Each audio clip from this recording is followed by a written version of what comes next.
Guys, welcome back to some more AFK Arena. Today we're back over the test account and we do have some new patch notes, but before we get into that, want to look at the big announcement that dropped this morning, and that is with the Delicious in Dungeon crossover. So a lot of players were questioning who exactly were we getting and what does it look like for Delicious in Dungeon. We can see April 23rd, this new crossover is incoming, and right in the top left, it is Delicious in Dungeon. If you can see it right up here, this is going to be the crossover that we're seeing.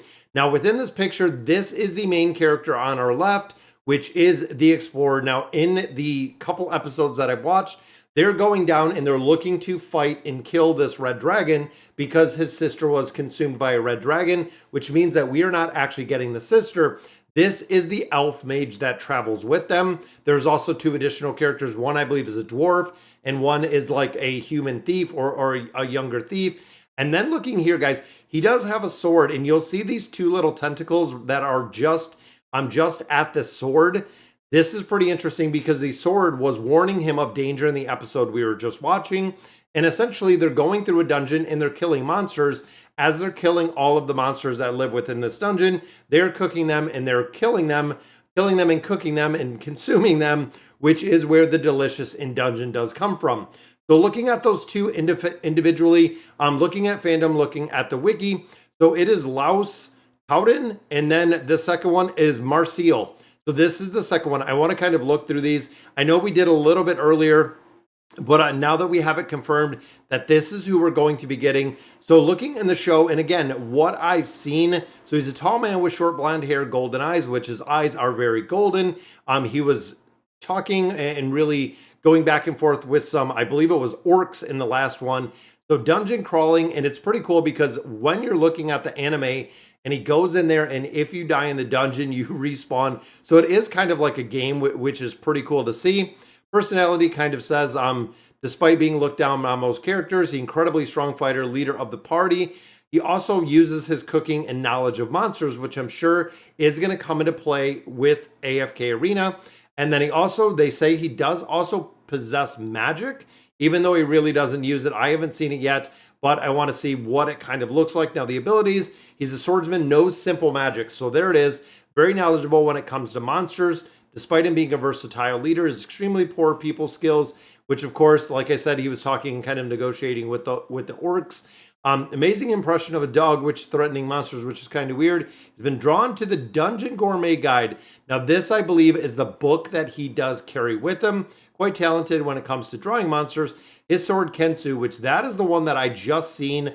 So there's like I think it's a mollusk is what they refer to it, is able to sense danger and alert when trouble is nearby, as well as moves and grabs things as shown later in the series. I am not far enough in the series to actually see it. And see this Kensu that he does have, but I've seen the episode where he does pick it up. Now in here, this is his sister. So this is the little sister. This is the one that was consumed by the dragon, which is Phelan. And then Marcille is the other one that we do see within here. This is the elf mage. Half elf mage and a member of Laos' party. She hopes to find a way to create a safe dungeon. So we've seen her magic a couple different times in here, which is again going to be kind of interesting how it's going to work and what it's going to look like. So I believe he is probably going to be a warrior or he's going to be a tank, maybe with a little bit of utility, maybe, finding a weak spot, doing damage amplification, something of that nature. And she is a mage. I don't know if they're going to turn her into a support, but she is a mage looking at this kind of references in here. Intelligent, principled, loyal to her friends. She's very high-strung, difficult time with things that are outside of the comfort zone, eating monsters. And it's funny because in the anime, she does always freak out when she is eating monsters.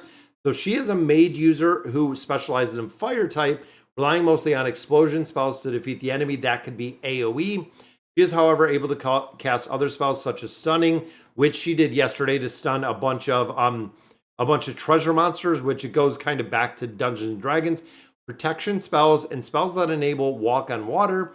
Healing spells are very quick and effective, although her patients tend to complain that the pain of healing hurts more than the wound did. She is able to protect wards against possession and being turned into a zombie, which again, she was doing on a party that was deceased. She can create familiars from scratch and also appears to be knowledgeable in appraisal and dispelling curses on items. Very cool. So very, very versatile. She appears well versed in written magic as well, including drawing magical circles, technically referred to as a hybrid magician due to the fact she can utilize both Gnomish and Elven styles of magic. So pretty cool. So that her expertise is ancient magic and black magic, which we know could be a lot more powerful. To bring Phelan back from the dead and to dispel the magical holdings and the lunatic magician's miniature dragons together, which again, those are parts I have not seen as of today. So let's hop back over to AFK Arena. I want to look at the patch that we have going on right now. So on the test server, we do have a very, very short update with the patch. So adding in Spring Surprise, this is a login reward, so you can log in every day. After 7 days, you can get a hero choice chest. So we know this is very similar to what we've seen with every pretty much rolling season. Does have a spring chest or does have something going on with that. Lost Spire, now this for early game, even later game, very easy to go through. You do essentially, when you're going through here, you gain more skills or gain more power going through the Spire. Even if you're defeated, even if you have challenges going through there, your power builds up over time, allowing you to go through the Spire, and you can finish this out. It gives you pretty decent loot overall. Same with the Misty Valley. This is a point that you cannot miss. When it comes to the Misty Valley, guys, it is super, super imperative, super important that you do have and that you are going through all of the content within the Misty Valley. And I believe the max that we still have is at chapter 41. I think 41 unlocks the rest of the Misty Valley. Might be a little bit short on that, but I thought it was still chapter 41. But making sure that you're making campaign progression so you have the ability to maximize the loot that you're getting out of the Misty Valley. Nightmare Corridor replaced the boss, the Wraith Reaver, with Claw Ossus, which we know was an older Abyssal Expedition boss. But overall, game adjustments with Envy, and that is it. When we look at this patch, this is probably the absolute shortest patch, which we did. I mean, Spring Surprise, Lost Spire, Misty Valley. That is on repeat like we've seen time and time again.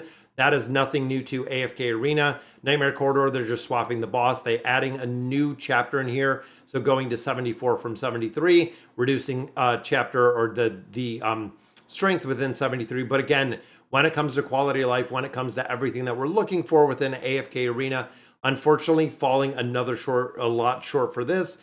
And we know Don back in December, I believe it was, had a lot of things to say about the quality of life of AFK Arena, the great updates that were coming, the changes that are coming.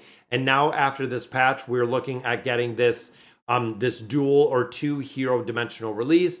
And then after that, we are already into May, which is incredible in 2025 without seeing any quality of life adjustments or any of the updates that Don was kind of talking about last time.